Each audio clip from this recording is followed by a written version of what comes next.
Yes, people, welcome back. Good morning, good evening, good afternoon, wherever you are watching from. Welcome to another episode of Stir the Pot. When I'm here with the controversial, the critically acclaimed men like Tony Cloud, all the way from across the pond over in Finland. Is it 4 p.m. stream? Men like Tony, the Arsenal fan with the most chest, not any chest, not a little bit of it, a whole lot of it. A whole lot of it coming off the back of destroying European royalty. His words, not mine. 4-0 drubbing at the Emirates going into Sunday against Palace. Tony, you feeling good about your team, my brother? Do tell. Talk to it. Oh my days. People, I am the winner. I am the winner. I mean, people, Paul. See, guys, yeah, I came down here last week with my brother. I mean, yeah, I came down here last week and me and my brother were having a chat, yeah, BBK Sports. And, BBK is one of those guys that's just actually sitting on the fence right now, yeah. I mean, even after this win, my brother is still sitting on the fence. See, BBK Sport, you have to come in. I mean, come into the light, my brother. Come into the light. And see, BBK Sport, yeah. I mean, you just talked about that Atletico Madrid battering we gave them. I mean, in some people's books, yeah, they were actually looking at Diego Simeone to actually replace Mikel Arteta. What happens now that Who said the that? guy that the boogeyman, yeah, that the boogeyman that they were all looking for to come and beat another boogeyman, was the boogeyman that was actually outthrown. Actually, Tony, who the hell Mikel said that? Arteta is John Wick right now to Who Diego the hell said Simeone. replace Arteta with See, people, Simeone? yeah. I mean, now, I mean, it's now fashionable. BBK Sports, you also do these things too. You do these things too.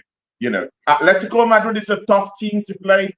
They're solid defensively, and then suddenly, after we do them dirty, yeah, they're now chickens. They are no more royalty. They don't look good no more. Their defense is finished. They are finished players. Suddenly, Alvarez is a poor player. I mean, their midfield is moribund. I mean, I hear all these ridiculous statements, and even from Arsenal fans themselves. Even from Arsenal fans themselves. And you know what, yeah? Later on the show, we have to talk about something else, yeah? But for now, let's just go into the analysis of that Atletico Madrid matchup, yeah? I want to just hear from you. What are your thoughts about that matchup? Thoughts on the Atletico Madrid game? Well, first and foremost, I thought we would win the game, and I thought we would keep a clean sheet. Both things happened. I predicted a 1-0 against Atletico Madrid. I didn't see a 4-0. Most people can't go ahead and lie and say that they did. But I predicted a 1-0 win. This so-called negative guy that you're looking at, Tony, I have yet to predict the Arsenal loss this season. I even predicted us to go to Anfield and win. Not even Catch did that. Big him up in the chat every single time. But I'm sure he didn't prick. But isolation, yesterday's game, or the Atletico Madrid game. First half, I think there was some good play. We started well, as they should have scored. He was playing some good balls down the right side for Saka. But the first half is what I expected it to be. 0-0, close game at the half. We blitzed them in the second half in a 15-minute period. They could not play. We were all over them. The set pieces thing is what we do. I love it. Give me more set piece goals. Until someone stops us from scoring set pieces, we're going to keep doing it. You do not stop doing something that you're good at. So I want more rival peers. Set piece. Shit, I saw Liverpool score 2 goals from set pieces yesterday. I think everyone celebrated. I didn't hear any talk about set pieces being bad. Okay, cool. But I think there were phenomenal performances across the pitch. I don't think there was any player that had a less than a 7.5 performance. Raya didn't have a whole much to do. He that little man he did in the corner right there didn't have much to do. He's behind the best defense in the Premier League. There's a great cover there. My man of the match is controversial. Most people gave it to Gabriel. I have no pushback. I think Gabriel was fantastic, keeping the clean sheet, going ahead and scoring the goal to open up the match. But after we scored, I kind of feel like Atletico Madrid started to go into the game and they started to play, because I actually believe they would have been okay with taking a point away at the Emirates. They would have been okay with that. That would have been bad for us. That would have been okay for them. Yeah. they started to go into the game a little bit. They started to press us. They started to bring pressure. And my left back, who is not a left back, relieved the pressure. He was my man of the match. That second goal, I don't believe that third and fourth goal for Gyökeres comes unless we unlock them and go 2-0 up in the game and force them back a little bit. They were coming on to us. Miles Lewis Kelly picks up that ball there in the center of the park. If that was a tactical adjustment by Mikel, big him up every single time. I think he got the lineup right, the rotation schemes were right. But when Lewis Kelly picked up the ball in the middle of the park where we were being pressed, he was the ultimate pressure relief valve. Perfect dribble, perfect weight on the pass. Martinelli didn't have to break stride. 2-0, game over. Once we went 2-0 up, that's game over. No team is scoring 2 goals on us, especially at home, this year. So, yeah, I think the boys were phenomenal from 1 through 11, and I don't have any complaints about the game whatsoever. Well, I do have some complaint about the damn match going fans leaving so damn early. They need to fix up. I know the traffic is bad in North London, but it's not that goddamn bad. I've been to night games and I've never left. Stay your ass in the stadium until the game is over. Why am I seeing so many empty seats? Thousands of empty seats? But that's the only complaints I have about the game. Big up, best performance of the season so far, no doubt. No doubt. I mean, see, I just have to totally agree with you in everything you've just said. I mean, you just have to look at the game for what it is, and that's a blessing of Atletico Madrid and their legendary manager Diego Simeone. I mean, I would just like to state this: Diego Simeone ain't no punk. I mean, this is a titan. He's European royalty. Yeah, I mean, punk. That's what he did. He ain't no punk. It's funny. Yeah, he ain't no punk, but he got punked. Yeah, exactly, man. So, and when you're a manager of that caliber, and you come to an European ground, and you lose 4-0, something is amiss that, bro. With the pedigree he's built in Europe, only to come down to the Emirates and come losing that way, losing that fashion, outgunned in that manner. Something is amiss. Before the time, he has actually said that Mikel Arteta should just keep that identity, keep what he's doing right now, and don't change from that. Now, if such a manager with such pedigree is shining encomiums on our manager, sometimes we like to dismiss these things, But one thing I've seen is that these big time managers all respect this guy. They all respect this guy. It's just a bunch of YouTubers like me and some other YouTubers that, are just casting stones on Mikel Arteta. We don't want to believe that it's good in anything. But I will state one thing he was good at, bro. And that was utilizing our fullbacks in some form of passive positioning, because sometimes I hardly do technicals in my shows, I hardly do it, but that game against Atletico Madrid, it was so technically balanced in the way Mikel Arteta approached that game that I just have to talk about it. You could just see when Mikel Arteta was just utilizing his fullbacks in what I'll call a more passive, but in a very active way, taking aggressive positions, trying to draw out that Atletico Madrid wingers, trying to put more pressure, cover space away, take away space from them, add more pressure to them, And for some reason, Simeone, Llorente started by actually trying to double up on Martinelli, trying to just shrivel that space and make sure that he doesn't move. Same thing with Bukayo Saka, but immediately Mikel Arteta released the handbrakes, allowed Miles Lewis Kelly just kind of take aggressive positions up front and try to just sink in Simeone. What also happened in the opposite side, in the right hand side, where Julian Timber was also encroaching. Just some little feet off the 18-yard box and trying to bring out Gonzalez.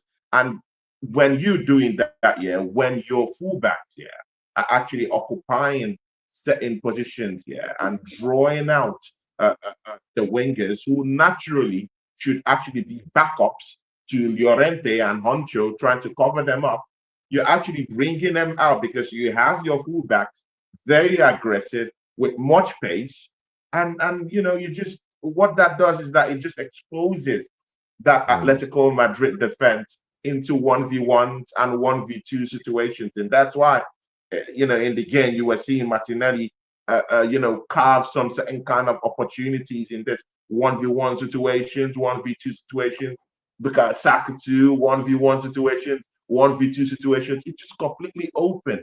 And of course, definitely while you're dealing with with the fullbacks and dealing with the wingers, definitely in that way. And we have Victor Gyökeres that was actually much to handle for Lenormand.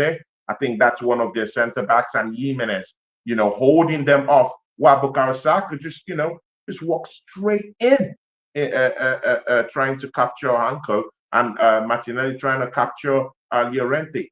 Very easy. We commanded the midfield. But I mean, after that first half, I just think that Mikel Arteta was like, you know what, instead of doing these things when you have weapons of mass destruction. I mean, I keep telling these guys this thing, we have Arsenal have got weapons of mass destruction.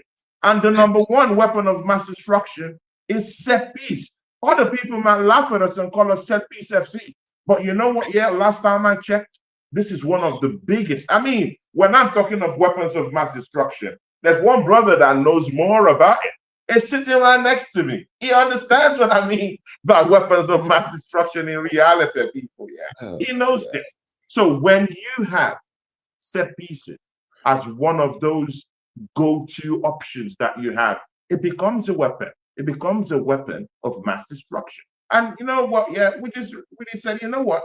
Instead of trying to, just encroach into the defense and try to open them up in open play, why not use what we have in terms of what's in our ammunition and open this team up?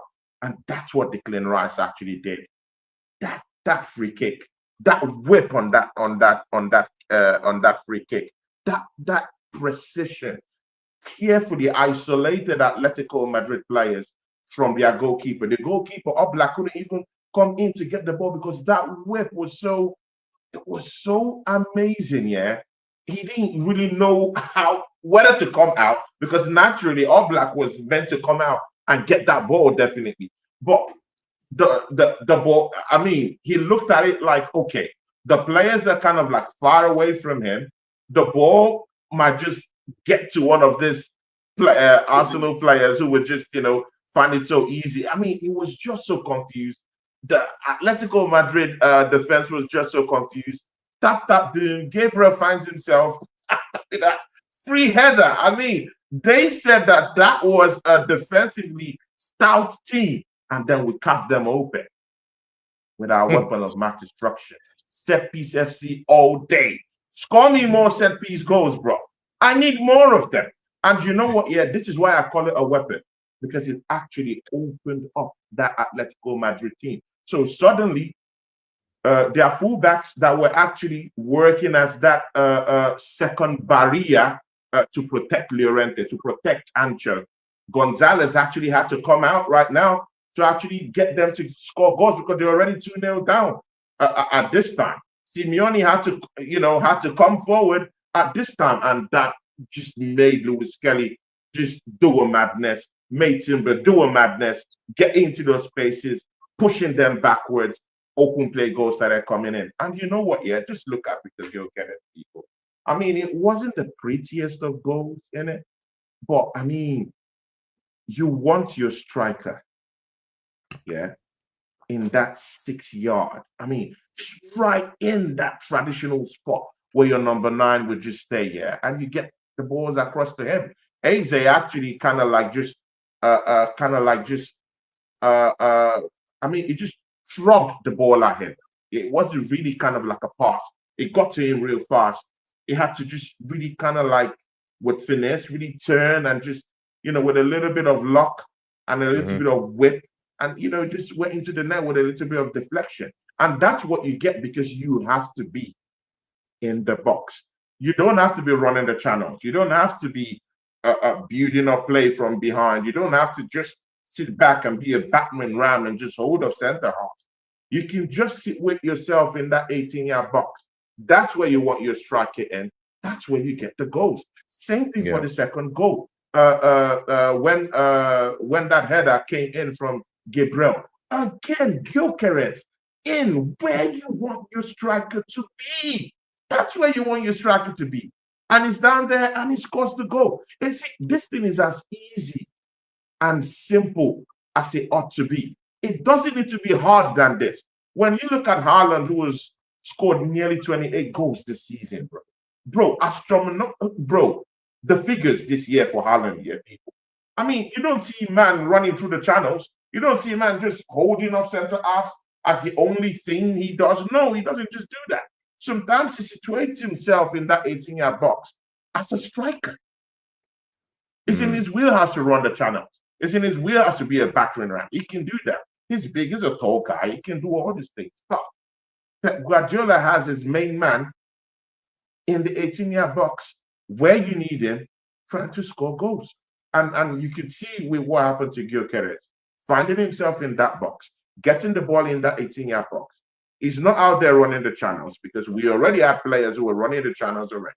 Lewis Kelly was actually encroaching down the left-hand side.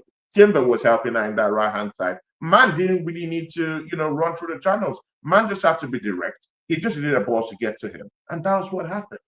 So, I mean, tactical genius from Mikel Arteta. Yes, I said it. I said it. Tactical genius from Mikel Arteta.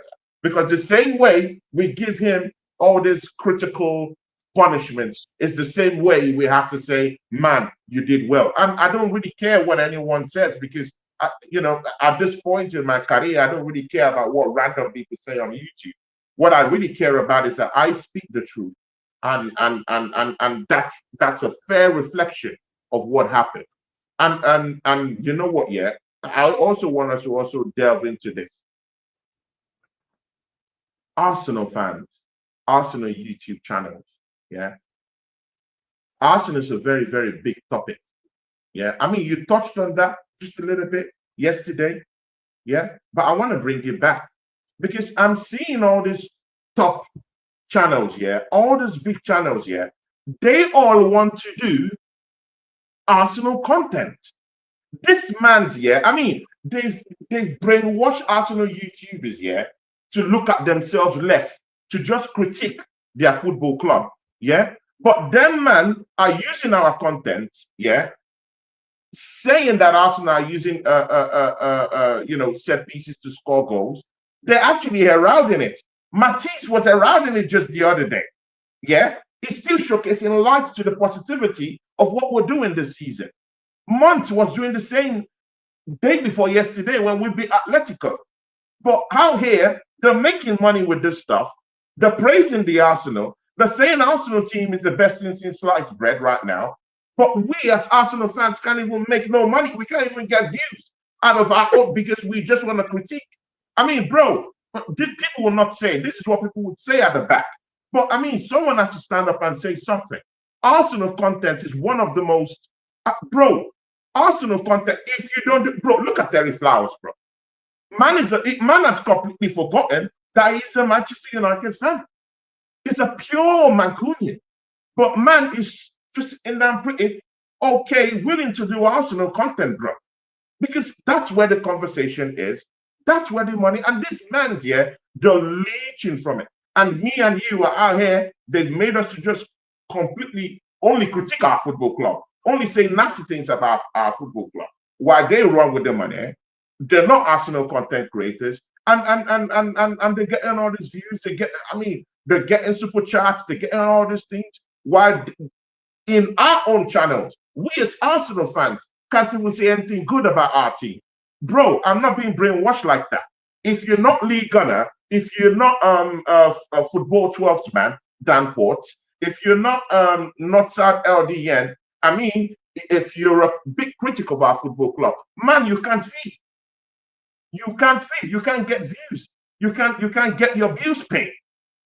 So I'm not having it. We have to rebrand the way will talk about our football club, because all these other mans then, yeah, are just walking straight into the bank, yeah, enjoying Arsenal content, brainwashing Arsenal YouTubers not to actually speak anything positive about our football club, while they are actually using this content, running away with the money, getting the views, and they're looking pretty. So I mean, speaking of money, yeah, speaking of super chats, big up to Stooge. Say big up to Tony and Tyron. Hit the like and subscribe. My bias here is Martinelli, man of the match. My main negative was Saka and Rice playing 90 minutes. To be fair, I hear that shout. But Mark says, do you think we play better in the CL than in the Premier League? Because in the league, they could feel the pressure to win it than the UCL. Now, I don't think so. I think we play better in the league because the teams across Europe don't look at Arsenal the same way a Burnley or a West Ham or a Fulham may look at it. Those teams don't care if you're first or you're 15th. That's why we see Olympiacos go get slapped 6 by Barcelona. They don't play. They line up to play football, right? They don't care about your league status. They see you as 11 men on the pitch. They got 11, and they feel like they can go toe-to-toe with you. Most teams in the Premier League know if they try to go toe-to-toe with us, it's not going to work out well for them. So most of them don't. But I hear it. Yeah. So Tony, yesterday, I hear all that stuff. Everything you said about the game was true. We were great. We blitzed them. Tactical masterclass from Arteta and all this stuff, right? But the reason why you touched on the other content creators that use our football club for as a stepping stone to go to the bank is because they know our fan base is very reactionary. Know that they can get clicks and views, just like you said, because we tend to get carried away. We beat Atletico, and all of a sudden, we're the best team in the world. We are going to win the treble and all that stuff. Can it just be, hey, look, we're one of the top teams right now. We're really tough to beat, and we have a good chance of winning something, and just leave it there? Why do we have to take it so goddamn far? Bro, we have Diego Simeone saying that Arsenal is one of the best teams in the world. We have Julian Alvarez. Of course, you didn't want me to see yesterday. Men are saying that you have Julian Alvarez coming out. I mean, saying that Arsenal is the best team in the world. I mean, bro, it didn't mince words. Yeah, we have top brass in the media saying this Arsenal team looks incredible. Yeah, we have some of all these, YouTube channels all saying that Arsenal looks good. So if all these people are saying that this Arsenal team looks different this season, yeah, I mean, why can't we just say, hey, call it what it is? We really look good this season. We look better than our rivals this season, and we are up there. That's why we're occupying that number 1 slot this season. We look better playing. We look better playing in Europe. Bro, we've played all these games in Europe, yeah? 3 games in Europe. We scored 9 goals, and we've not considered any goal. Throw that all away if you don't really believe in that. Bro, Arsenal have only considered 1 open play goal this season. Bro, no one is talking about this in traditional channels, bro. In traditional Arsenal channels, bro. If we say anything about it, it's like we're in trouble. It's like, oh, you can't say it. No, you can't even celebrate these goals. You can't do anything about it. But these other channels, yeah, all these rival channels are doing it. They're saying it with chest, bro. With chest. Munch was saying these things, yeah, with chest. He thinks Arsenal is actually going to win this. Bro, Trailer Park Saeed has actually abandoned everything. He's now running wild and free with Arsenal content, bro. What are we doing here, man? Man has even designated Arsenal to win the league. Who am I to actually say he's a top content creator? He has ordered for man just reached 200K. Man has said that Arsenal is gonna win the league. So I mean, what's the difference with when Tony Claude comes out and say, "Hey, I think we're gonna win the league with chest," and I'm an Arsenal fan. But someone who's not an Arsenal fan could say these things and get away with it. They're trying to prop us up. They know what the difference is. The Liverpool fans are trying to play hot potato with the pressure. They're trying to be like, oh, we're just taking it one game. Because at the end, if we don't win, it's going to be all the clips of you saying this, saying that is the same stick they're going to use to beat you with. Look at all these Arsenal fans getting gassed in October. Why argue with an Arsenal fan when you can just wait? They always talk big in October, September, Premier League champs at Christmas, fall away at the end. They always falter. I'm just saying, good win, fantastic performance in Europe. damn near flawless, some good performances in the league. But like the Assemble said earlier, it's October. We've seen Liverpool Thank you, turn. Static. God bless you. Yes. God bless you, Big up to Static. Static. Yeah, big up to you, man, for hitting 3K, man. You talking about Saeed hitting 200K. Big up to you for hitting 3K. It's a massive milestone. Thanks, man. So big up to you, man. I appreciate your work. But Tony, this is what I'm saying. Had we had picked up a couple of cups on the way and all this stuff, but we've been here before, is what I'm saying. What I'm getting from you is somehow this season feels different to you, right? Yeah, that's why the check. Yeah. And that's where we disagree. That's where we disagree. That's the fun because I've been here so many times where I'm like, no, this feels very familiar. But why do you think you've not been in you've not been in this place, bro. You've not been in this place. Bro, you've not been in this place with this difference. And that's why I keep telling you, bro. We had a good summer window. Why, brother? Why do you keep throwing away that scenario? Why do you keep throwing away that area? It's a very focal part of why someone will come out and say, you know what, yeah, I think Arsenal is going to win the league this season. That remains one of the biggest reasons, biggest opinions why someone would change his opinion to the fact that Arsenal have something this season to bro, look at our bench last season, bro. Just look at our season. I mean, just look at our bench last season, bro. How many people could you call up and confidently say, okay, I mean, they'll give a good fight from the bench. I mean, we didn't have any of those. Right now, we now have squad in depth. Right now, we have quality players to bring on from the bench. I mean, it was also good, yeah, that in that Atletico game, after the big boys in the team in that first 11, I finished what they did, yeah, you could see the changes. You could see the changes. And there was no drop-off in quality. It was still the same thing. We never had that. Now, that's the difference. So when you say that you've been here before, I hear you, but you've not been here with that difference. You've been here with a total crusty and dusty bench, bro. Let's don't sugarcoat it. Yeah, you've been here with a dusty bench. You've been here with players that you can't call off from the bench that would actually affect the game in any way. That's what I'm talking about. When Saliba is off, you have Kivior to call on. Make that make sense. Yeah. When someone like Odegaard is off, you have someone like Vieira stepping up to take those positions. That's what I'm talking about. There's something different about this team. And whether you don't want to recognize it, good. That's your own prerogative. And I respect you for that.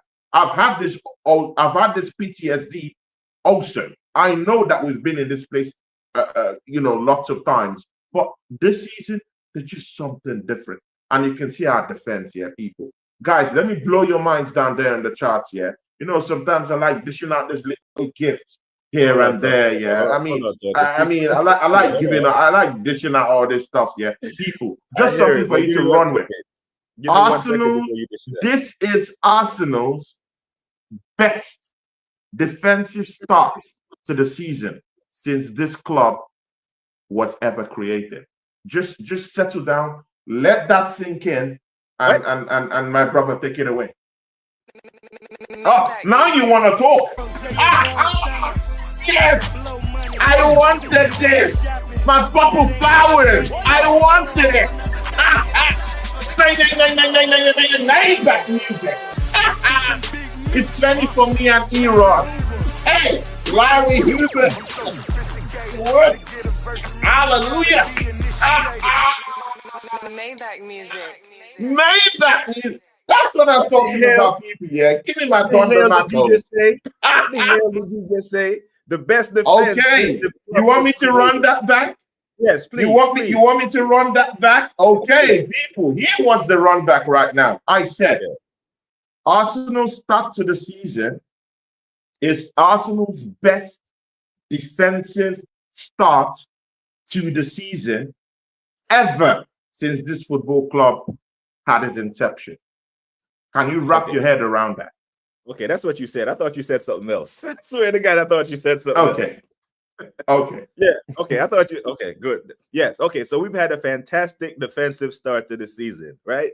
Now, how far can that take us? I believe it can No, take no, us. no, no, no, no. You've watered it down, and again, you've watered it down. No, this Have you is no humility? Arsenal's best. This is Arsenal's best defensive start to any season ever. To I'm not any watering it season down, ever Tony. since this Have you no club humility was for that, created, Tony? bro. Have you no Yeah, humility? Have you no humility? bro. What humility, bro? What humility, bro? You What say I'm humility, bro? watering it down. I have to be humble at this point because we haven't done it yet. Now, Tony, Bro, we top of next the game. league. We don't have to be humble. Yes, we do. Yes, we do. Yes, the hell we do, because we haven't done it yet. Okay, Tony, listen. If at this point next year, say we win the Premier League or the Champions League this year, or dare I say both, and we have this kind of start next year, then I will have that type of chest. But we haven't had it yet. We haven't done it yet. We have to do it first. Or say we take it to about in the bag. You will see more chess from me because then we would have something tangible to mark how good this defense is, how good this team is. But until then, it's just feel good vibes. It's just moments. Yeah, but again, I understand it, but there has to be a time where you have to stand for something. I mean, all the sitting behind the fence and sitting on the fence, very soon it won't be allowed. I mean, you have to stick your neck on the line, bro. Put your neck on the line, my brother, man. Put your neck on the line. I mean, you have to stand for something, bro. You have to stand for something. You cannot just, I mean, sit down in your heavenly palace and just say, okay, the next one, we beat Atletico. The next one, okay, we beat Bayern. I'll wait. No. You pick a stand. Where do you stand? Where do you see your team right now? Are they playing? Are they playing a great style? Do you see something about them this season? Is there something different? And brother, man, I find it ridiculous that no one is even looking at it from this standpoint. Bro, how can you say that you've not really seen so much to give you that much chest? Bro, I remember the last season, yeah. Newcastle derailed our season last season, yeah. Now, this season, we went down there, yeah, to Newcastle, smacked those people up in their home, and came back to the Emirates with 3 points, people, yeah. We went also in our own home, yeah. We had West Ham, who, by the way, derailed our season last season when we're going for the title, yeah. Now, that's 2 teams. We smacked up West Ham. Good. Throw that all away if you don't believe this is a very unique season of some sort, yeah. Shout out to the Waffle Don. That's a big Don people, yeah. And big up to Godfrey, who just renewed his membership on my channel. Big up to Godfrey. Big up to E. Ross, Static, all these people, all these legends down there. Big up to you. And you know what? Yeah, we just had Fulham, who also derailed our season last season.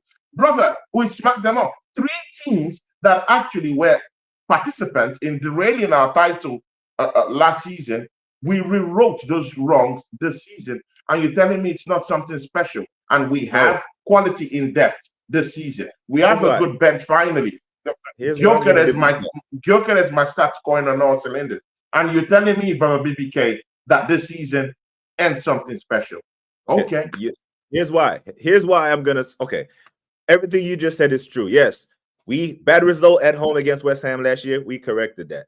United away, we corrected that. St. James's, we corrected that. But you just conveniently seem to leave out at home against Man City, but we got 3 points last year. This year we didn't. You conveniently leave out. We went to Anfield for the past 3 seasons with the worst team and got something. So you see how the narrative can change. You know, you can use the results that you want to paint the picture that we are great and try to get me to ignore the warning signs that I'm seeing.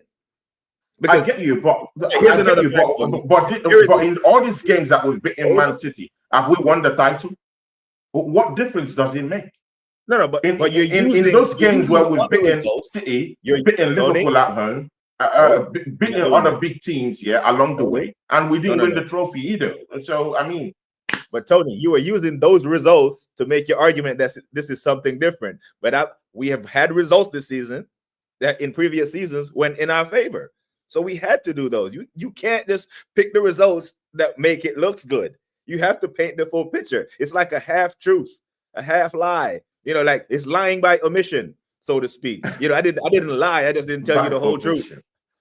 Like I find some money. I find a duffel bag full of money, and I come in the house and be like, Tony, I found $3 million, in the bushes, and I open the duffel bag. There's $3 million in there, but it was really $5 million. I left 2 in the car. So we're gonna split this 3 million, 1.5, 1.5. Well, I got another 2 million in the car. Those other results, because here's the thing, Tony. Even though Liverpool won 5-1 yesterday, they still conceded. So that the fact remains that this season, the only team that haven't scored a goal against Liverpool is us and Burnley. The only 2 teams that decided they weren't going to attack them.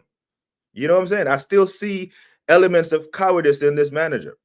I still see evidence. But BBK, sometimes you have to pay attention to the perspectives. I'm listening. These are the fine margins that people don't. Sometimes you just have to look at the bigger picture. Yes, Liverpool beat us up, but we won the goddamn war. They won the battle. We won the war. We're top of the league right now. We're looking great. We're in great shape. We're impenetrable. Our defense looks good.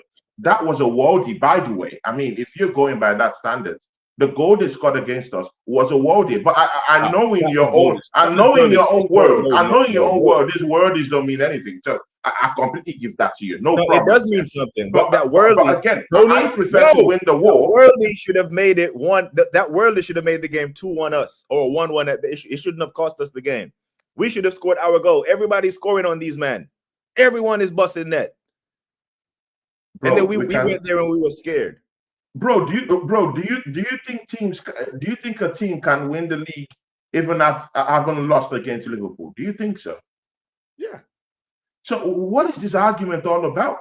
They can win that battle, no problem. But what I want at the end of the day is a title. That's exactly what you want. So when we bring these conversations about Liverpool beating us, well, at Anfield, anything happens at Anfield. Yeah, Man United went down there. But again, that's a goddamn rivalry that dates back, people. Form is thrown out the window. Anyone could win or lose that match, regardless of whether you're in Old Trafford or regardless of whether you're in Anfield. That is a proper rivalry. Shout out to Warren's Team Talk, one man that I really respect in YouTube space because he understands the history of Arsenal, and he does lots of great shows, far-reaching than football on his channel. Big ups to Warren Team Talk. Very respected. Big up, Warren. Big up to you every single time. But Tony, my point is, Man United went there and won because they tried to win the game. That's what happens. You actively try to win a game, you just might win it. You play for a draw, what happens to us? We drop. Because here's the thing with you. At the end of the season, because you do know that Liverpool can pick up form and turn it around and get good. And come May, should we lose the league by a point or 2, dare I say, people will still look back at that result and be like, oh, that didn't cost us the league. Yes, the hell it did, because we could have won that game. We were better than them. You can't go from, hey, go to Anfield and play like a coward to come on here this morning and say weapons of mass destruction after we just blamed Atleticò. They didn't do that to Atleticò at Anfield. Look what we did to Atleticò. Why couldn't they do it? Because we're better than them. But we went there and left with nothing. When in 2022-23, we went there, we were 2-0 up with a shit team. With Zinchenko back there. We didn't have Skelly. We were 2-0 up on them. Last year, it was 2-2. The year before that, it was 1-1. And we have this is meant to be the best version of us. Statements. We went to Liverpool and turned them over. We'd be winning games in the tunnel, bro. But again, BBK Sports, you've also failed to also factor in other points, that actually had an effect in those games. Like I told you, we are still even battling right now with Eze getting to its fullest. I've told you this thing, but you've not really factored it into point. Mind you, while we're still talking about these losses and this draw to Manchester City, the internationals is on full swing. Yeah, there is no way you're going to get even an 80% optimal performance from these guys when there's this start thing going on in this international. Most of them are knackered. Most of them are even carrying injuries and going to play for their international teams. Like Martin Odegaard was injured at Arsenal, yeah, and man still went to Norway to go play. So sometimes you have to factor in that we also had injuries. I'm not giving any excuses here, but I'm just saying that at that time, there were one thing or the other that actually could have caused our quality to drop at those times and made the manager maybe panic and do whatever. I don't, to be very sincere with you, yeah, I support Arsenal Football Club. I'm really tired, yeah, of hearing Mikel Arteta in every conversation. That in every channel we go, we must bring up his name. And I'm this kind of guy. Like right now, in the space I am in right now, I want to take that conversation away from Mikel Arteta. I think the fans are bigger than Mikel Arteta. The football club in itself, as an institution, it's bigger than Mikel Arteta. And that's why I'm giving the power back to we, the people. I mean, this is what I'm trying to say. In respect of the manager, yeah, and no one should tell me about that was a Bane, comment. Come on, guys. You know what I do, I shape words the way I like it. See, people, yeah. Bro, BBK, I'm looking at this team that we have now as a team of individuals, mostly with our recruits in the summer. I'm looking at some individual players that can actually take us somewhere, that can actually win us silverware. And again, this is something that no one out there is actually disputing. No one is disputing the fact right now that Arsenal have a team to actually go on and win the league. No one is actually disputing that right now. In every top media house right now, talking sports, they know that Arsenal have the complete team. It's in their mouth. It's everywhere. These YouTubers, they're all saying it's only we Arsenal fans, people like me, people like you, people like Waffle Don, people like Lee. I mean, it's only us that still say, there's still some holes here and there. I completely get it from a critical point. But in the media out there, they're all saying this Arsenal team is the best in the world. Julian Alvarez just came and said, oh my God, I played this Arsenal team. These are the best people in the world. We have Diego Simeone shine encomiums on Mikel Arteta and saying he's the best thing since sliced bread. So, I mean, if we're looking at it from a critical point, good and okay. But I really do think, personally, that we have a different team this season that could actually win us trophies.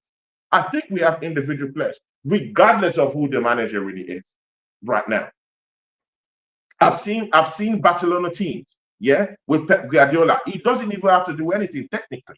He just has to rally up the troops, bring in the troops, write a goddamn lineup list, and let the men do their magic. I've seen Pedro do magic. I've seen Messi do magic, all in the same team. I've seen Ronaldinho do magic in that Barcelona team. Bro, they don't need no coach to tell them anything. They just go like soldiers and get the job done. That's how it goes. I've seen in the Italian Serie A where Juventus, AC Milan, and International were dominating the league at that period. Sometimes their coaches don't have to do anything because they have elite players who know how to win. And they salvage these wins for them. They win trophies for them. So in that same vein, I think that Arsenal have matured. And there will be a time that Mikel Arteta won't even be part of our discussions no more. Because these players, it's just for us to just get to that first step. Let's win that trophy first. If we win that trophy first, you begin to see that this team will be bigger in terms of conversations than even the manager himself. First. That's what I'm saying. Let's win the trophy first. Let's put the trophy before the chest, not the chest before the trophy. That's where I'm at with it. You know what I mean? And you can't take the conversation away from Mikel. If you supposedly have the best team in Europe, yeah, and you are one of the top managers in the world, and everyone is saying all these good things about you, you are going to be the topic of discussion. There's a reason why we're not talking about Wolves and West Ham and Burnley. When you sit top of the Premier League, you're going to be the topic of discussion. With that comes pressure. We've seen them under pressure before, and it hasn't translated to trophies. That's what we're here to. We don't want anything other than trophies this season. We don't want the best defense. We don't want the clean sheet records. We don't want the golden boot. We don't want the golden glove. We don't want any of that. We want the trophy. Now, if the other stuff happens to come with it, cool. But this year, we cannot have 19 other teams who we say we are clearly better than leaving the party with their hands full with silverware. And we're leaving there saying, well, we're better than you. Most points over the past 3 years. You haven't beat us. We came to your ground and got 3 points. No. We have to leave with something. And that's where I'm at with it. Because last year, Arsenal beat PSG in the group stage of the Champions League. Everyone was saying it was better than Enrique. Enrique went on and did a treble. And we played that Champions League with no striker, man. Bro, we had all these stinky players in this team. Bro, bro, you were here last season, bro. We had all these acrimonious players that, bro, we were playing PSG with Vieira's them. We're playing them with Kivio, all these losers in my team, bro. People that can't even use in the team. Bro, you can't use those players to win any league title, bro. But right now, we've brought players in that could actually help our team. That's what I'm saying. That's the difference that we have right now. We can't use all these clowns and win. Bro, we didn't even have a bench. You know that. I know that. We didn't even have a bench. We had Gabriel Jesus, who's crocked, man. Man hasn't even recovered from injury he had since last season, bro. I mean, how can you win titles with such dusty players? You can't win anything with them. However, this season is a lot more different. We have Max Doman for backup. We have optionally Waneri. I mean, we're even struggling to even bring these players in because of the quality in depth that we have this season. Look at Martin Odegaard in that game against West Ham. Man, he banged up. I mean, crocked. He left. Who did we bring in? Martin Zubimendi, and that's what I'm talking about. The squad in depth we have right now is looking kind of tasty, and that's what I want to see my team look like. This Mikel Arteta conversation, we'll revisit it later on. What concerns me right now is I want to win games. Let's keep winning the games now. Yeah, it will run up to a crescendo where if this manager doesn't win serious major trophies with this team, then the owners will start asking themselves, after £1 billion interjection into this team, and we're just winning maybe just only one major, maybe they will be forced to think and say, you know what, yeah, I think we want more. And then they will be the ones to actually engineer that. But again, let's go through that journey. Let's support our team and let's enjoy the journey right now. I think this team is ready to win the title. I think so. Many other people, many other pundits think so. People who I respect think so. Yeah. People that are not even in YouTube space. Yeah. Top footballer think so. They think that we're there. They think we have all the minerals right now, and you can't deny it. We have Gyökeres. I mean, CPP. Yeah, I might be waffling right now, but we have Gyökeres who scored over 100 goals in the past 2 seasons in Europe, bro. In Europe. So I mean, you can call that a waffle, but we have a striker right now. The only thing that's ailing this team is a very, very potent left winger. But again, yeah, and that's why I've always been talking about competition in all positions in this team. Martinelli, for some reason, I banned that guy's name on my channel for a reason, because he stank up the place all the time. But I mean, for some reason now, and I'm now, cozying up to the fact that Martinelli is now trying to get back into our good books. I'm not buoyed by it. I see one a left winger. I see one Semenyo down here. I'll take Hendrick. In the general transfer window is looking for game time right now. I'll take Hendrick. But right now, because we have to deal with what we have right now. Right now, Martinelli is really, really, really working himself back up to that place that I want to see him. I want to win a goddamn trophy.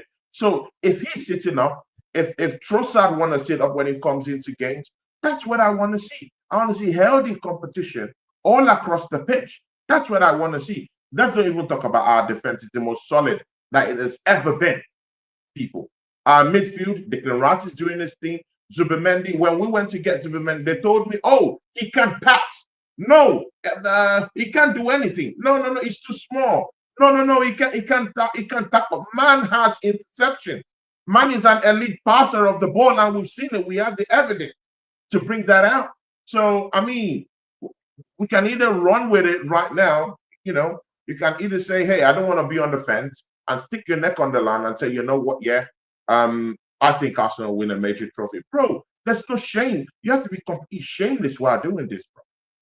Because even we as Arsenal fans, if we cannot say, oh, there's a difference with this season, I think we've wrote some wrongs that we've made. I think we've brought in players that can literally help us out. And you cannot say that we can win a major while we leave these thoughts and these opinions to be said by Trailer Park Saeed, who is actually saying with chest that actually bro, what are we doing? And man is making money, man is enjoying, man are traveling, bro. Yeah, man are traveling. While me and you are, I mean, bro, while me and you are sitting down here, yeah, on the microphone, man's are chilling somewhere in Cape Verde, bro. Yeah, I mean, Matisse is enjoying himself out there. He's doing Arsenal content. This man is saying that Arsenal will get somewhere, bro. We have months, bro, months, maybe by next month, months will be chilling in Greece somewhere, yeah, enjoying himself, doing Arsenal content, making money, and saying with chest that Arsenal might actually wrestle the title from Liverpool this season, bro. They're all saying these things, but me and you will just call and say, I don't know, I can't remember, maybe we could win, maybe we're not gonna win. Oh, bro, come on, bro, come on, bro, come on, bro. All right, so looking ahead, right? Looking ahead to the weekend, we got Palace coming to the carpet. As their former team, from the last international break, I said the next 5 games, it's all wins, have to be all wins leading into the next international break. We have to be top of the league, right? Because we've seen us, have an 8-point lead and couldn't get over the line. Right now, we're barely ahead. Palace coming to the carpet. We've taken their best player. He plays for us now. Potential banana skin for you, or heavy favorites for 3 points? I will never say guaranteed anything, right? Because can't guarantee a title, can't guarantee a trophy, but heavy favorites for 3 points on Sunday against Palace. Are you concerned that this could probably be a tactical masterclass from Oliver Glasner that could do in the tactical genius that is Mikel? Yeah. Brad BBK, I mean, now this is where that pressure comes in. Yeah. And this is why when you go ahead in Europe and beat a team like Atletico Madrid, yeah, and in that same weekend you're facing Crystal Palace, yeah, the scrutiny, the microscope doubles down on you right now. Mm-hmm. You cannot be beating Atletico Madrid and then you come in the weekend and then you're losing against a team like Crystal Palace. So that's where the whole pressure builds up. That's where the whole crescendo goes. Yeah, that's why we have to keep something very, very important. I think you said it in one of your shows. Consistency. We have to have that consistency. You talked about the second half. There was a point in your show yesterday when you had it with the Caribbean brother you brought into the channel, and you said something about our second half. You said if we stick to what we did in that second half, that things could look up the season. And I truly run away with that. If we stick to what we did, stick to that plan, stick to what we did in that second half against Atletico Madrid, open up the game, release the handbrakes, just do the right thing. Put the lineups that would actually open up this team. Crystal Palace, yeah. I want to test their gangster this weekend. Yeah, all these teams, yeah, all of them are gangsters until they get beaten. I think Crystal Palace has been watered down. Yeah, I think that record that they're actually pushing for has actually been watered down thanks to Everton, because they had this 19 or 17 unbeaten run or something they were having also, and they went. I think they went away from home to Everton. Of course, they have Grealish down there who actually scored in that game. And for some reason, they lost to Everton. I just think that pressure on Crystal Palace to actually go on that extensive run or something like that has actually died down. So that pressure is over. So playing against Arsenal, they don't have to keep any record. That pressure is not there. So we're meeting a normal Crystal Palace side with nothing to lose per se. Yeah, nothing to lose per se. And again, mind you, Crystal Palace have a Conference League game today, people. They're playing one of these minnows in Europe, but again, that physical exertion, that physical fatigue will set in. That'll be 2 games in about how many days? In the space of 2 days or something like that. So in space of 3 days. So that would also factor into why I think we might beat them. It's a game of very, very tiny margins. That what I would say. I respect Glasner as a manager, yeah. But again, we've taken away one of the best players in Eze. Eze will be poised for that one, innit? I mean, he would just want to just score and just kind of like Yeah. prove to himself that I'm where I am, and I am this player. I love the football club. I also do my thing. I think we'll be. I think it's a potential banana skin. Don't get that wrong, but I think we have enough. Like I've always been telling you, I think we have enough to get over the line against Crystal Palace. Even if they make that game so tight, we have one ammunition in in our armory, the weapon of mass destruction. People, we have set piece FC. It bails us all the time. It bails us all the time, and that's what we have that all these other teams don't have. And I think we can use it to our advantage. So the thing with me with Palace, right, is this summer we took your best player. Off that principle alone, we have to beat you. We cannot find it. A scenario is unacceptable in my head. Just off GP, of general principle, we take your best player, you come to our gaff, we beat you. And that's train of thought by itself. But MTI1 said, now that you've seen Gyökeres in red and white for several games, do you still have him over Mateta? Yes, I do. So MTI1 has been high on Mateta for a long time, right? And he's been big on Mateta. I said when we were in the market for a striker, I'm like, no, man, this phase in the project or whatever, I think we should have one of the better strikers in Europe when you're talking about Arsenal Football Club, right? And I do believe at the end of the season, Gyökeres will have more goals than Mateta at the end of the season. And if he doesn't, then that's another problem of our system on how we can have a striker who scored almost 100 goals over the past 2 seasons comes to Arsenal and struggles. Then that would further expose this manager. You can't use a bad boy striker and you can't use a bad boy number 10.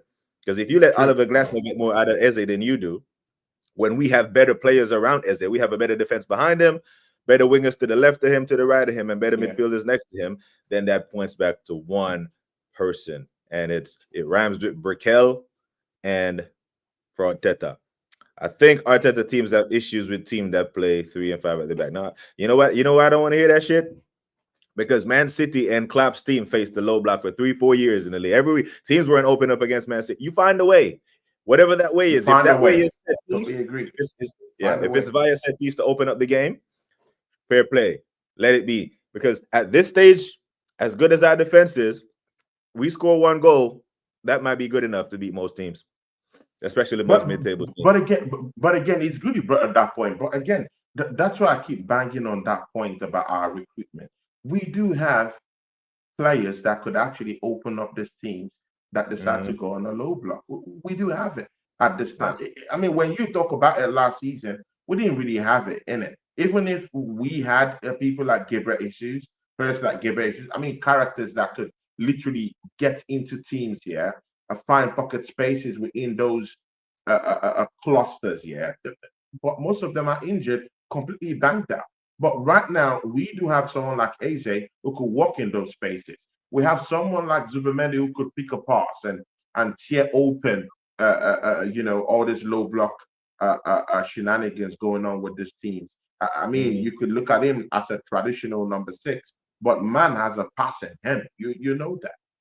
We have Martinelli, who's kind of like looking a little bit more better than how he used to be several years ago and several weeks ago.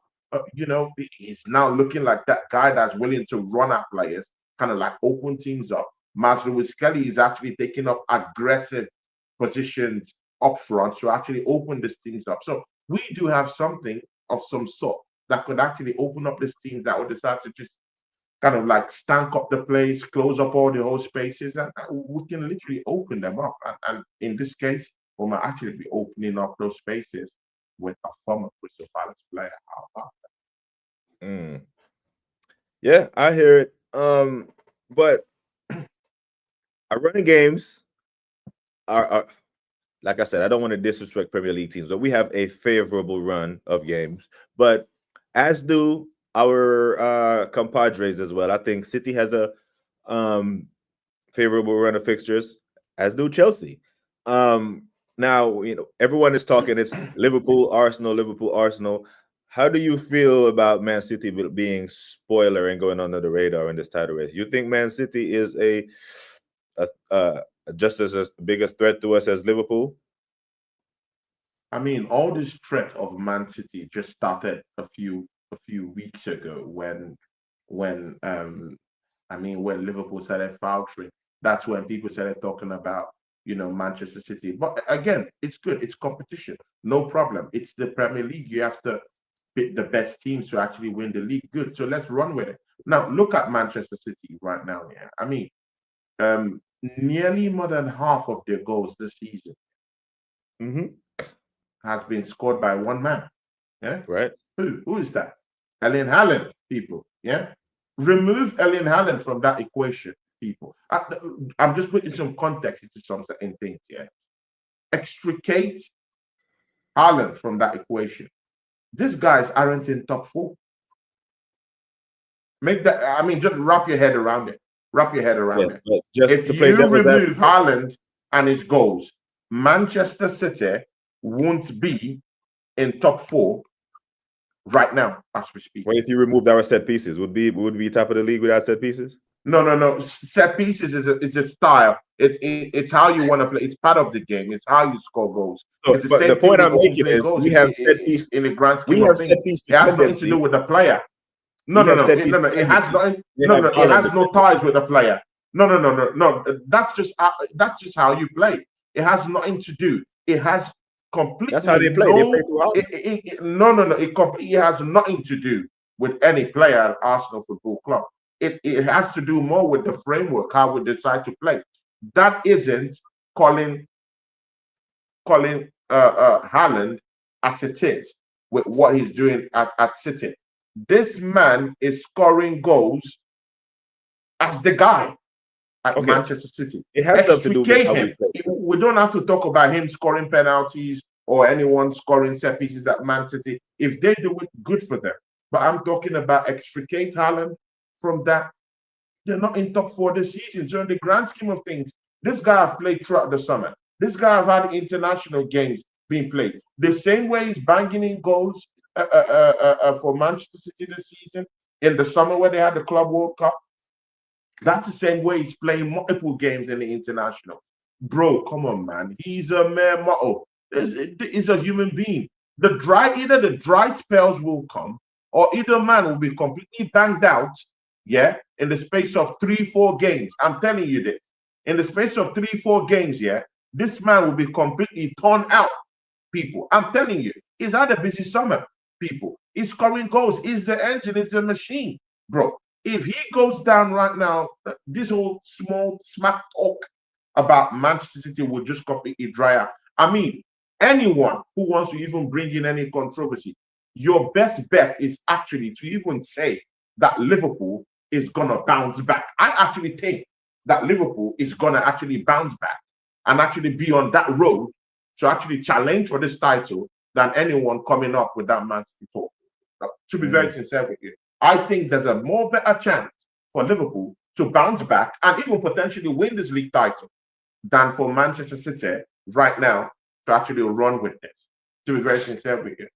Yeah, so like Rob said, that it factor is no more there, bro. It's just no more there. They don't have the same apparatus that help them dominate Europe and dominate the Premier League in all those trophy laden years. Not the same. Yeah, I hear it. And I had started this comment earlier that from KJ to ask if you thought Liverpool was dead and buried. But yeah, you just answered that. But just like Rob said here, man, if you take Declan Rice, are we just as strong? Because that goal that Gabriel scored, Declan is the quarterback. He's the one who makes these passes for these set piece finishes. So basically the line that I'm walking and the question that I'm asking is, they have an Erling Haaland dependency. Yes, I'm fully agreed with that. But one can also argue that we have a set piece dependency. So if you take away our set pieces, on who? On Declan Rice? No, we don't have it. Declan is the one who delivers the set pieces. No. We don't have that. Anyone can pick that pass. And that's a no. good thing when Oh, you have Tony, Niklas Jover, Declan is our as a set set piece piece taker. manager. Anyone can take those No, free no. kicks. Okay, who takes our Anyone set can piece? take those corner kicks. No, not anyone. There's two people on corners. It's Declan if it's an in swinger, and it's Saka on the other side. But because I was an in swinger for Gabriel on the right hand side. Zubimendi is right footed. He wasn't over there to take that set piece. Declan is the set piece guy that makes those deliveries. I mean, I hear you, but again, with the way we've solidified, I mean, when you're talking about this set piece stuff here, see, it's even started even before Declan Rice came into this football club. When did Declan Rice come to the football club? This set piece FC thing has actually been going on for quite a few years, even before Declan Rice even came into the football club. We will always find a way. Yeah, the main thing is just to is to just be at the end of those passes. And we have credible guys, big, strong, credible guys who can actually be at the end of those passes. It doesn't matter who swings it. It's good that Declan Rice is there, but again, how many matches has Declan Rice actually missed as as an Arsenal player over the few years that he's been here? He's strong, he's big, he's strong, he's not injury prone. You know that, I know that. So he's always gonna be here. But I hear you when you say potentially he might not be here. I hear that. But I mean, the evidence that we have doesn't suggest that. But speaking of injuries, when KJ said we're not going anywhere, we've had our blip now. I'm not sure I understand. I'm not sure I agree, right? Because here's the thing about Liverpool, they haven't had their injury blip yet. The blip that you had was just poor play. It wasn't injuries, because if Van Dijk picks up one or Mo Salah picks up one, then we'd be like, oh shit, Liverpool could be in trouble. You had a poor run of form. I don't think that was there hasn't been any injury crisis yet. So when the fixtures pile up, AFCON comes around, I don't know, you could find yourself in another blip. True. I hear can you. only hope BX Guna. Yeah. That's it. BX Guna. That's it. A comment from BX Guna. Yeah. That's it. He gets it. This one. BX Guna. He gets it. The last one. Yeah. Exactly. Please just read it out for the people. Read it out for the people. Yes, Gunnar says people need to get used to low scorelines if we're going to win anything. A lot of ugly wins. And I fully hear that, BX Gunnar. But you know what? I love the ugly wins. The problem is when we have a pretty win like the one we did on Wednesday, guys like Tony come out here with too much damn chest talking about treble and all that. I'm just saying. Let's calm it down. I'm talking about treble loading. Talking about stirring the pot, my brother, man. Yeah, bro, I thought I was the chief stirrer of the pot, but bro, there's an elite stirrer of the pot down here, bro. You can't be treble talk. We can't be talking about treble. Liverpool fans can't be talking about quad. There's only two teams to have done the treble, bro, and they were fucking 20-something years up. It's difficult to do. The Invincibles couldn't do the treble. The 98 team was fantastic. We lost out to the league title on 1 point. United went on to do a treble. So it's it's a sticky one, man. I'm good with a major honor, but yeah, I'm good for the ugly wins, based on how our ability to defend. But I'm not sure that the Arsenal faithful are built for 30 more weeks of that Fulham 1-0 win. Some of us could have damn heart attacks, man, where you score and then try to lock up shop with 30 minutes left to play. You want to see your team play football. I'll take an ugly win here and there, but you walk the 1-0 line, you're inclined to slip up on one of those, and a 1-1 could be costly. That's the difference between me and you, BBK Sports. I mean, why you want to find the shiny toys sometimes to play with? I mean, I'm tired of playing with the shiny toys and not winning no trophies. Right now, and I'm in that mindset with where BX Guna is right now. I'm done with all the shiny toys. I don't want no shiny toys no more. Actually, I want the ugliest right now. Yeah, the ugliest toy in the park. That's what I want now. Yeah, the ugliest of wins. I want to struggle and get this win. I want to win 1-0 and close up shop. That's what I want to do. I don't mind getting ugly wins from now to the end of the season, provided I win trophies. That's what it all counts for. That's what I want right now. So I'm willing to sacrifice good football, play stanky football, get those wins, no matter how ugly they are, provided I win a trophy at the end of the season. Yeah, that's what I want. I don't even want good football no more. I don't want it no more. What I want, because I've been blessed to be an Arsenal fan all these years, I've seen us play great football.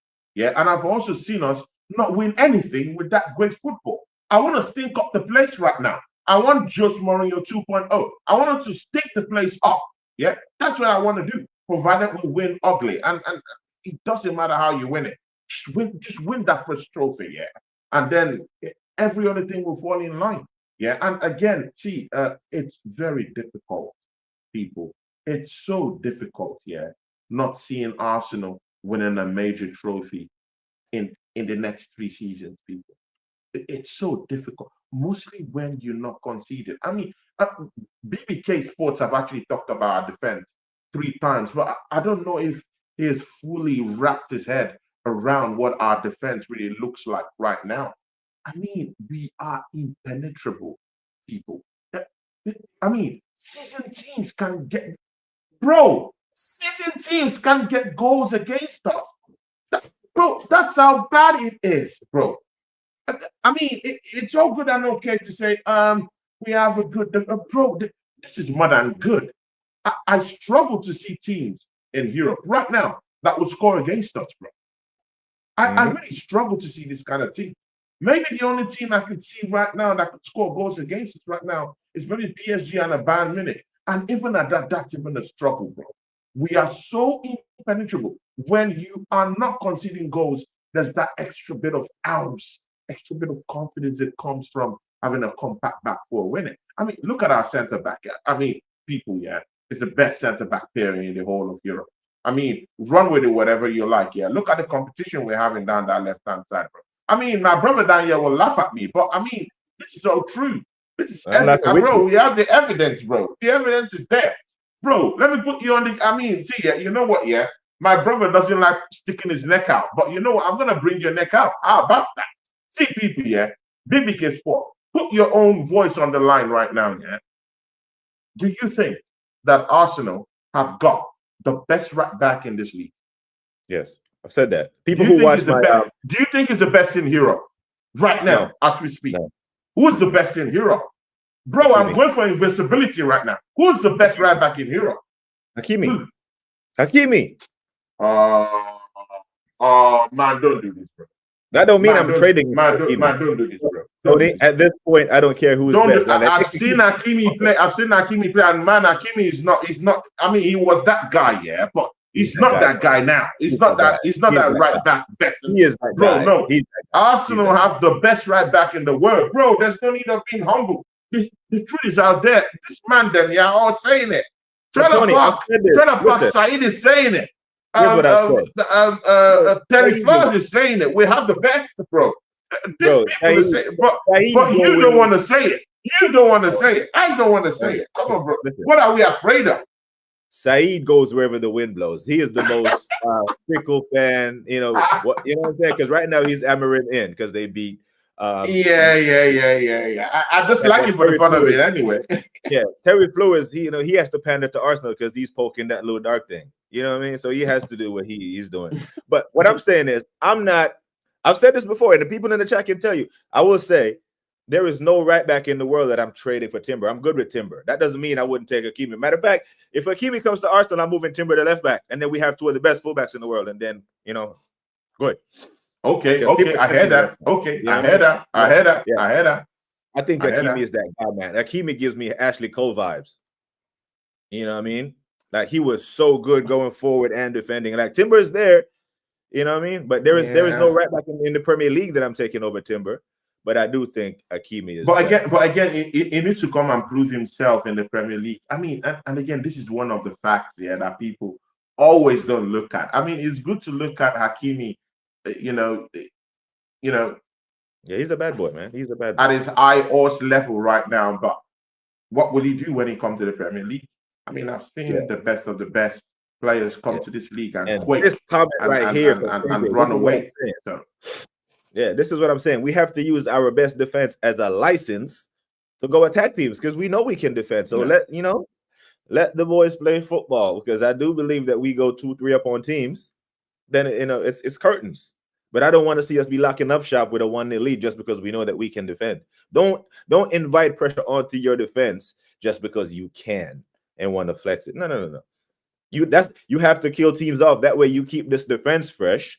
Because when we go to the Etihad at the business end of the season, it's a different game. Playing Man City in September is a completely different kettle of fish than playing them in April or March if they're in striking distance. We've known this. We've felt that pain. The big blue shark swimming in the water. So, we have to go there. Wait, BBK. So you think that Man City is gonna beat when we go to the Etihad? You think they're gonna smash it up? I didn't say that. Do you think that? No, I'm just saying. No, bro. I mean, you have to stand for something now, bro. So you think that we are gonna go into that match and we're gonna car with the best defense in the league, bro, in Europe, bro? You think we're gonna car and Man City is gonna smash us up? Is that what you think? Bro, this is not a game. This season, these teams will struggle to beat us. The biggest teams in here, bro, it's even this European team. You know what? In the Premier League, I still have my doubts. Bro, in Europe this season, we're gonna smash up all these clown teams in Europe, bro. This season, bro. Bro, there's a downturn in European football. When I was saying this, when I was telling you about Real Madrid, they all told me, Tony, bro, we smashed up Real Madrid. We didn't win the trophy, but this season we're better. We signed more better players. We have squad in depth. We look more better. We're looking penetrable. We're looking really, really better. Positionally, we have players in terms of competition all across the pitch. There's something different about the season. So now that we're complete, people, I can't wait. I can't wait to meet all these teams in Europe because I know we're going to smash them all. Bro, we've gone 3 games in the Champions League without conceding a single goal, bro. A single goal. Do you know the other team that's in that bracket? Do you know the other team in that bracket? Inter Milan, and that's a potential final. How about that? Tony. Bro, we are in certain spaces that is. All I said was. Read meaning to it, bro. All I said was going to Man City in September, playing Man City in September versus playing them away at the business end of the season is different, is what I'm saying. So we keep guys fresh and we kill teams off now. That will help us when we go. I never said we're going to get smashed up. You saying that we've played 3 games, haven't conceded a goal. That's fair, and it's a factual statement. It's true. And I don't think we'll concede in our next Champions League game either against Slavia Prague. However, the same amount of chest that you had for Atletico, are you going to have the same amount of chest for Bayern when they turn up at the Emirates in November? Bro, all these teams are tough until they face it. Diego Simeone said he was going to come down to the Emirates, that he's done it before, and he's coming for the win. All those people think they're superstars and elite punchers until they come in and face an animal, in the ring. And to be very sincere, we are animals right now. We're ready, and with that defense, we're ready to face anything. And with what I saw with Gyökeres coming into the picture, actually staying in striking positions that I want him to stay, people, it might turn nasty for these teams in Europe, bro. I might not have the same kind of chest for teams in the Premiership because it's a very complicated deal with the Premiership.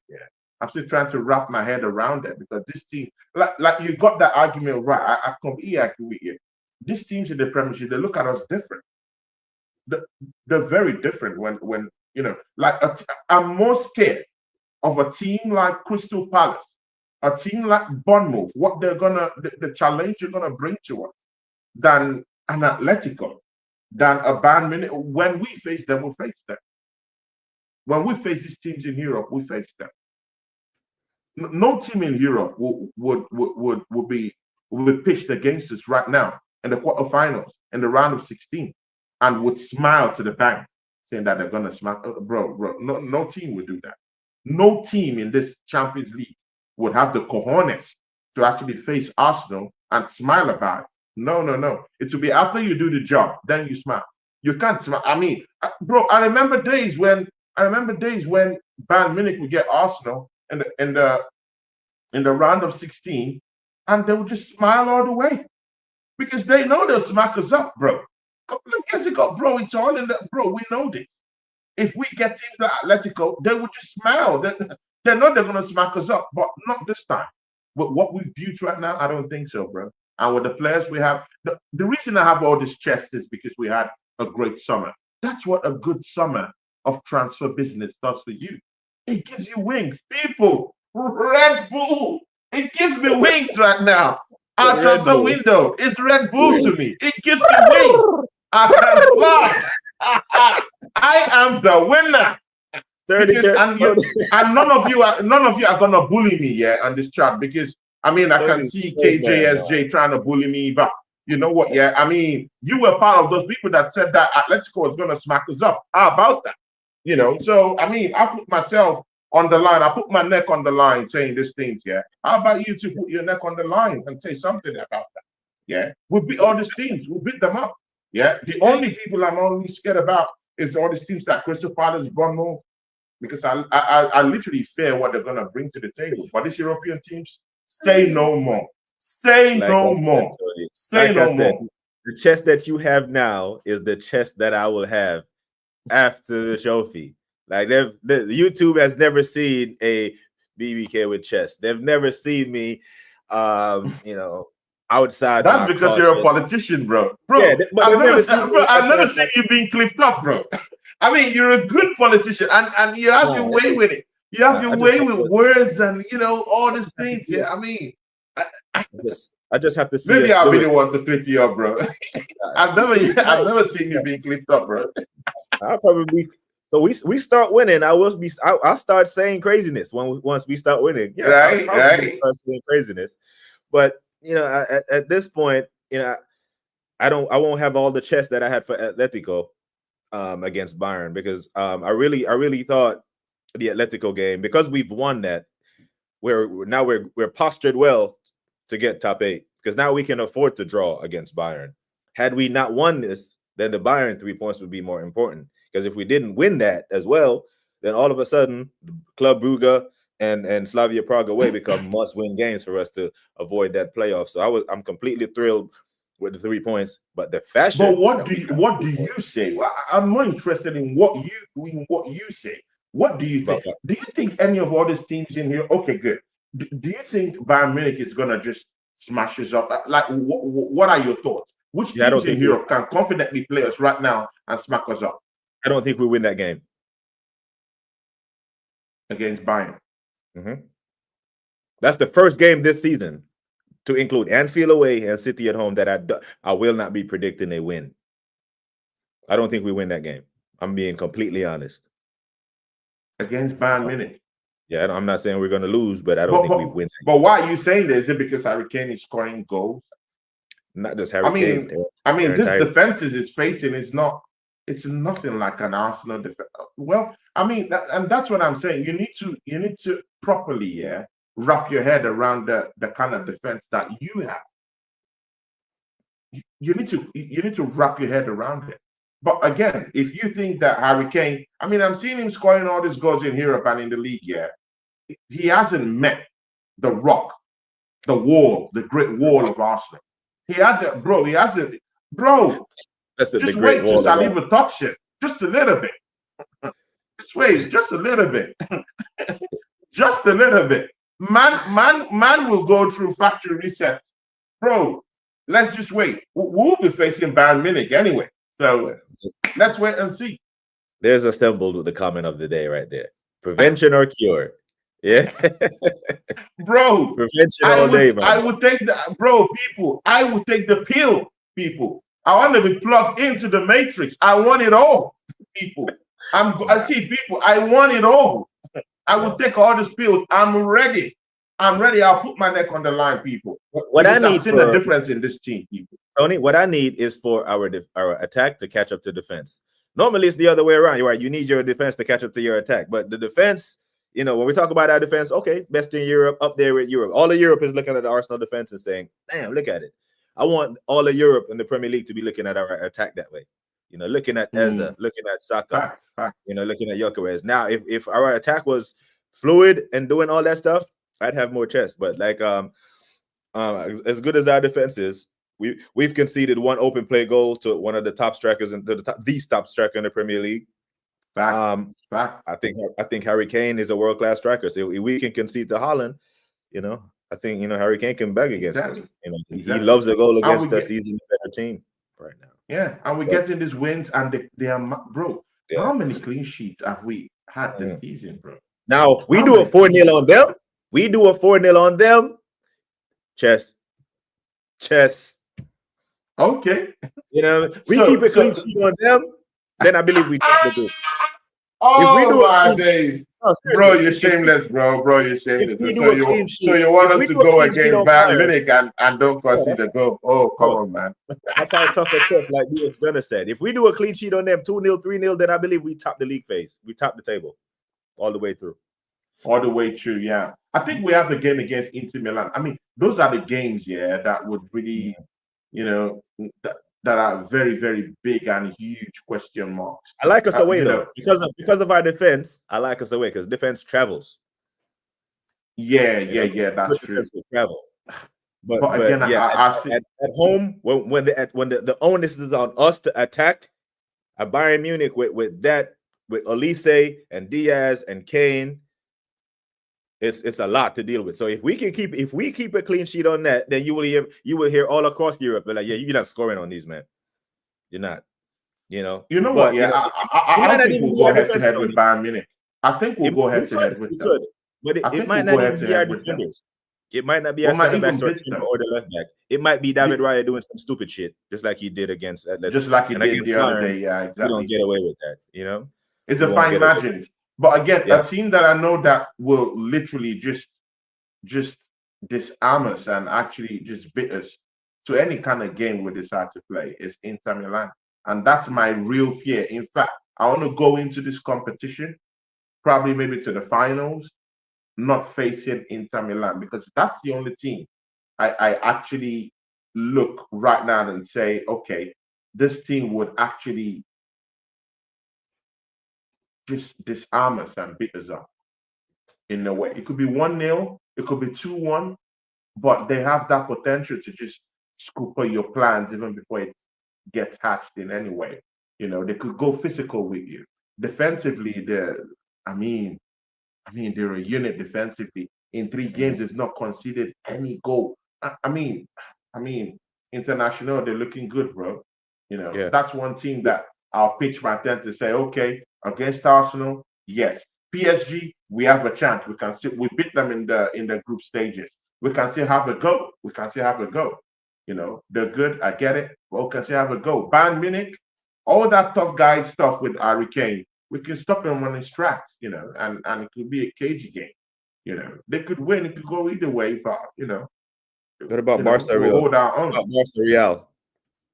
But come on, man. I mean, are you bringing Real Madrid to the conversation, bro? Come on, man. Haven't you learned your lesson in last season, bro? Haven't you learned your lessons last season, bro? Do we have to do this season again? Really, Tony? You're doing that? Really? Do we really need to do that again this season?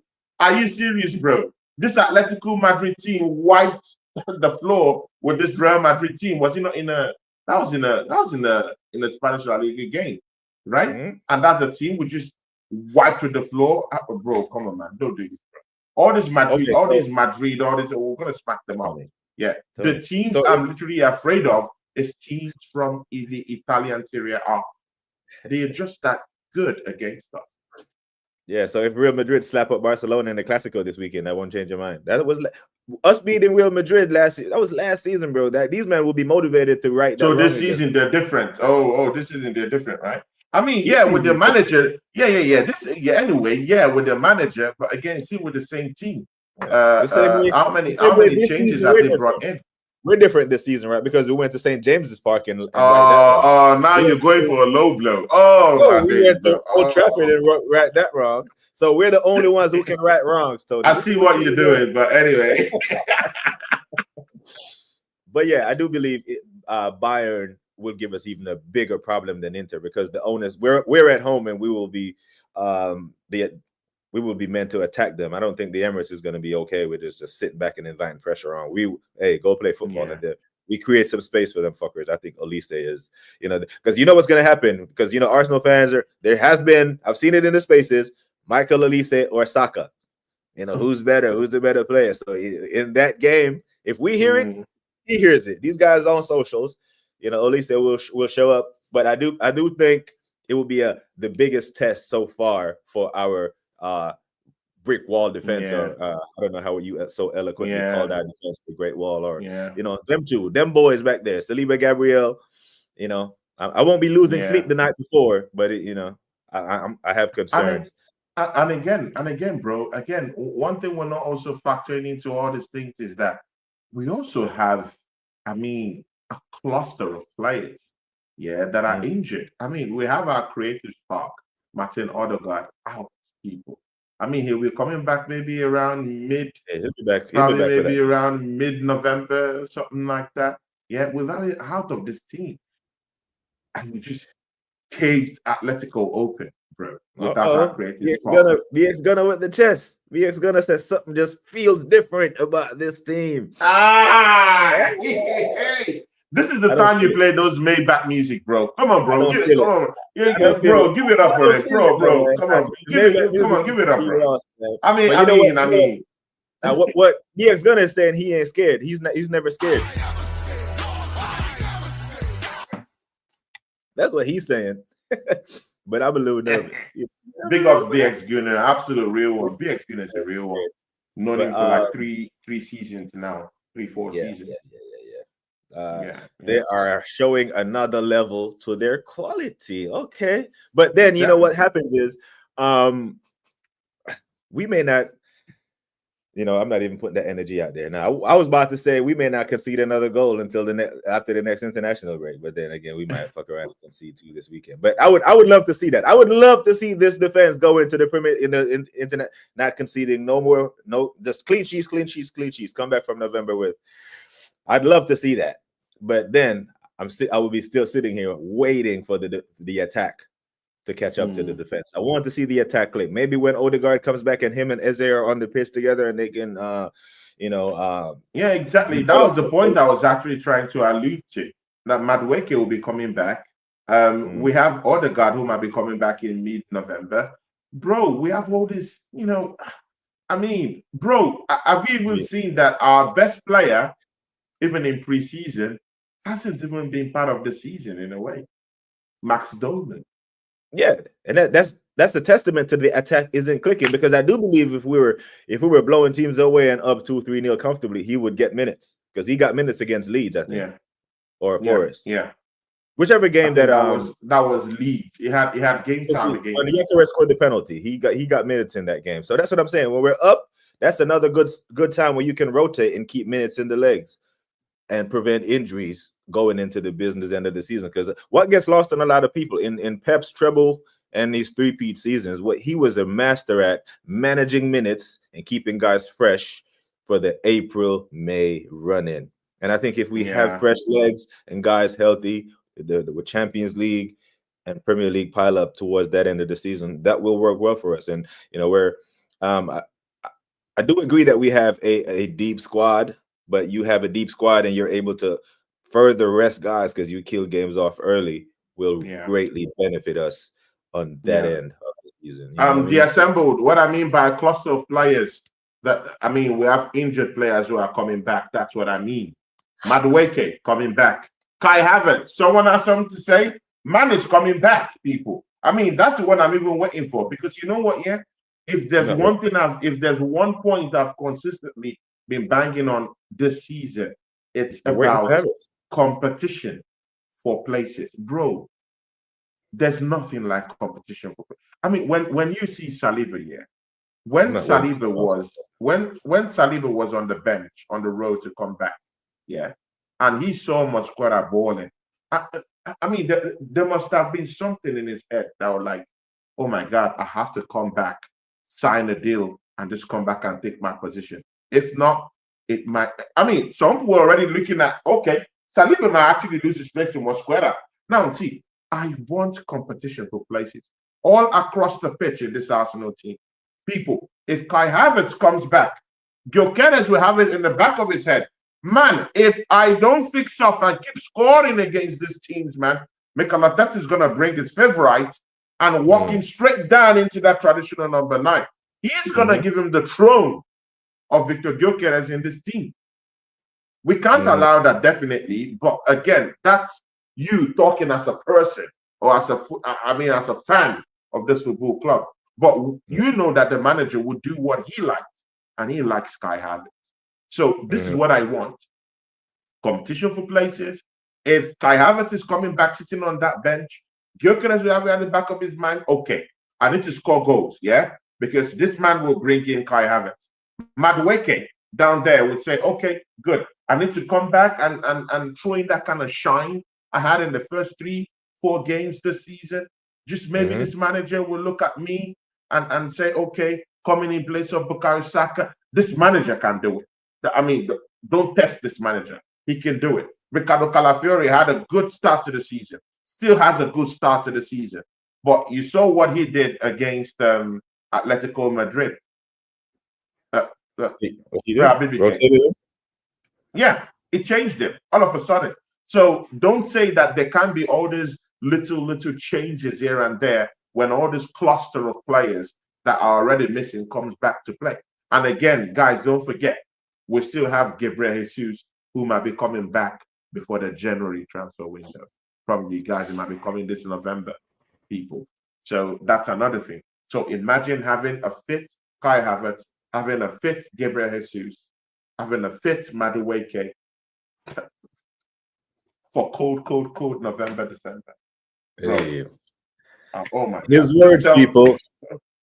His words, people. Weapons of mass destruction. The Great Brick Wall. We're here to do it all. Yeah? We're here to do it all, people.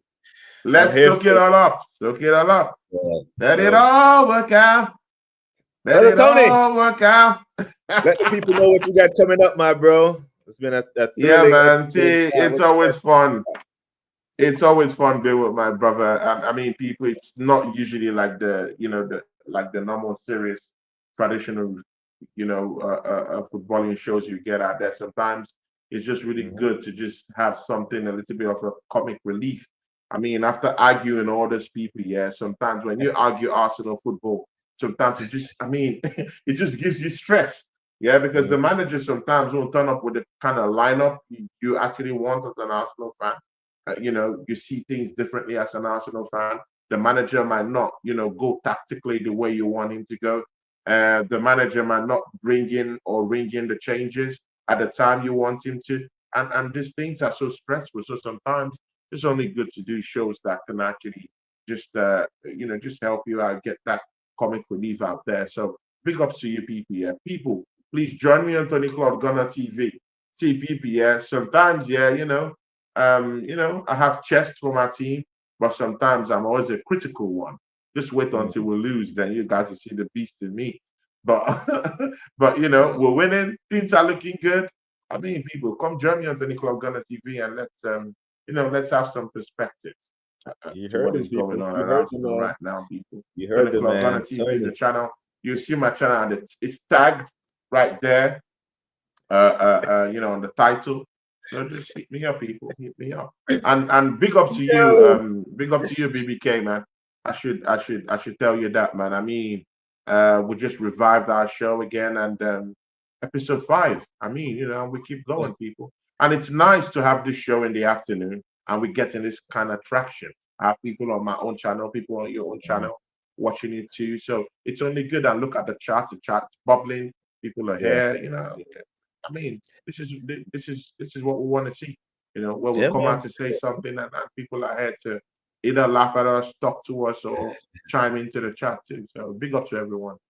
Yeah, man. Big up to you, man. Big up to the chat. Big up to KJ. Yeah, on last night's show, man, I was preempting my my fellow UKers when they come over next year for the World Cup. Better be on your best behavior, because you will be going to jail if you misbehave outside of some of these stadiums. So yeah, just a warning ahead of time. But what you got coming up on Tony Claude TV? Any streams today or tomorrow? Bro, I had to wake up around 11 p.m. UK time yesterday for a very, very, very hard show with Deji Spores and Northside LDN at the Nutmeg football show. I was up yesterday. Yeah, Deji. Deji is a very, very eccentric. Edgy is the Tottenham version of you, bro. Says the most crazy shit without consequence. Yeah, without consequences, isn't it? Yeah, so then he's a very eccentric guy. So, had that show with him yesterday and with Brother Northside. So I'll be having another show with Northside LDN. These days I'll be working more with my stint at Sakaton TV is over for now. So I'll be working, for now. So I'll be working closely now with Brian Northside. Me and him have, we've been working since the start of my channel. We even had a show together, but now we have a new show now, which is called the Nutmeg Show with Northside LDN and Digisports. That's a big one. Digisports will be coming back to the channel this weekend. I will be having the Three Musketeers this week with Craig Matthews. Oh, okay. No, with Craig Matthews and with Craig and Leon. I've approached Waffle Don for a show, but he didn't. He just told me that he said he doesn't want to do it. So I'm very careful right now with how I ask for shows now. So because I don't know whether it's busy or something like that. When I asked him for the show, he said he's busy or something like that. Although I saw him doing that on the show. So, but again, I don't want to get into all this politics, man. So. It is what it is, and he's a big brother to me. So, but anytime he wants to do the show, we can do our show together, So, and I have who's coming back today? Ola of the Fight Week show will be with me on Saturday. Definitely Saturday. Yeah, big up Ola of the Fight Week show. He'll be with me. Oregon Guna, me and he'll be having the post-game show. Me and Oregon Guna on Sunday evening.